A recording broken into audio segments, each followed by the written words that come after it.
ফ্যাসিবাদ সরকারের পতন ঘটানোর পর নতুন করে আমরা দল গোছানোর কাজ দেশব্যাপী যেভাবে শুরু করেছি, সেখানে ঢাকা মহানগরের নেতৃবৃন্দরা যেই সাড়া দিয়ে কাজ করা শুরু করেছেন, আমি তাতে অত্যন্ত আনন্দিত। আপনাদের সবাইকে ধন্যবাদ জানাই।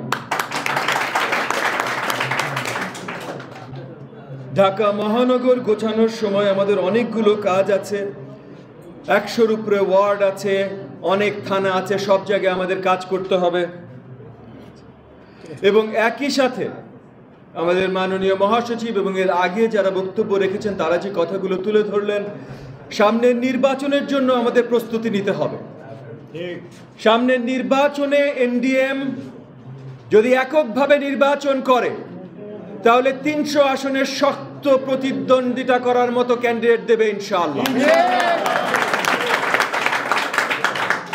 আমরা আশা রাখি যেইভাবে গত 7-8 বছর জনগণের জন্য আমরা নিরলসভাবে নির্ভয়ে কাজ করে গেছি, বাংলাদেশের আনাচে কানাচে রাজপথে সব জায়গায়, জুলাই আগস্ট আন্দোলনে প্রত্যেকটা জেলায়, প্রত্যেকটা মেট্রোতে এনডিএমের নেতাকর্মীদের যেই অবদান ছিল, ঢাকা শহর, এই যে আমার পাশে দাঁড়ানো আজকে এনডিএমের অনেক নেতৃবৃন্দ আছেন যারা কারাবদ্ধ হয়েছেন, গুলি আঘাত পেয়েছেন, অনেক নির্যাতিত হয়েছেন, জাস্ট এই জুলাই আগস্ট আন্দোলনের কথাই বলছি।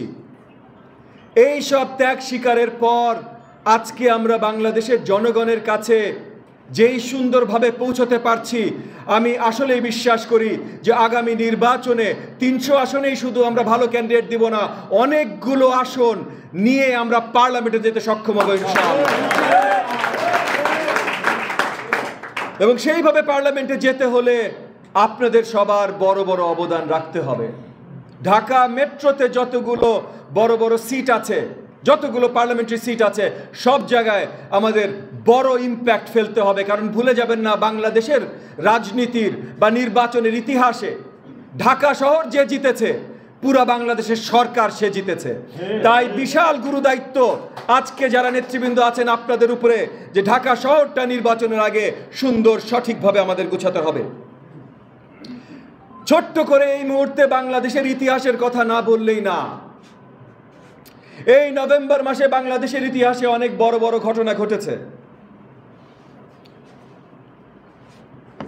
কিছুদিন আগে 10ই নভেম্বর আমরা শহীদ নূর হোসেন দিবস পালন করলাম, স্বৈরাচারের পতন দিবস বা স্বৈরাচারের বিরুদ্ধে আন্দোলনের দিবস। তার আগে 7ই নভেম্বর ছিল সিপাহী বিপ্লব দিবস, যার মাধ্যমে 75 সালে আমরা আবার নতুন একটা গণতান্ত্রিক যাত্রার শুরু করতে পারলাম, কারণ তার আগে বাকশাল করে গণতন্ত্র হরণ করা হয়েছিল। এই কথাটা তুললাম কারণ আমরা যখনই 70 দশকের ইতিহাস নিয়ে কথা বলবো, যখনই 71 আমাদের স্বাধীনতা, মহান স্বাধীনতা যুদ্ধের কথা বলবো, বা তার পরের যত গণ আন্দোলন হয়েছে যেটার কথাই বলবো, সেখানে কারা কি অবদান রেখেছেন এইটা মনে রাখাটা অত্যন্ত গুরুত্বপূর্ণ। কোন নায়ককে ছোট করা যাবে না, এইটা যেমন সত্যি, নায়কের মতো অবদান যারা রেখেছে তাদেরকে ইতিহাসের পাতা থেকে দূরে রাখা যাবে না, এই বাস্তবতাটাও মানতে হবে। গতকাল আমাদের বন্ধু প্রতিম এক দলের একজন সিনিয়র নেতা একটা কথা বলেছেন শেখ মুজিবুর রহমানকে নিয়ে, তারপর উনি কথাটা ফিরেও নিয়েছেন, ঠিক আছে। আজকে নতুন এক উপদেষ্টা, গত কয়েকদিন আগে নতুন এক উপদেষ্টা তার উপদেষ্টার জায়গা নিয়েছেন, যিনি এখনো কথা বলে যাচ্ছেন যে 32 নম্বর, ধানমন্ডি 32 নম্বরকে তার প্রিভিয়াস গ্লোরিতে ফিরিয়ে নিয়ে যেতে হবে। শেখ মুজিবের ইতিহাসে কোনো দাগ রাখা যাবে না বা কোনো দাগ দেওয়া যাবে না। এগুলো অত্যন্ত মানে আমাদের একেবারেই প্রত্যাশিত কোনো কথাবার্তা এরকম এগুলা না। কারণ মেইন যে কারণটা, যে গত 15.5 বছর ইতিহাস যেইভাবে পতিত ফ্যাসিস্ট আওয়ামী সরকার ইতিহাস বিকৃতিকরণ করেছে, সেইখান থেকে এখন উঠে আসাটা অত্যন্ত গুরুত্বপূর্ণ।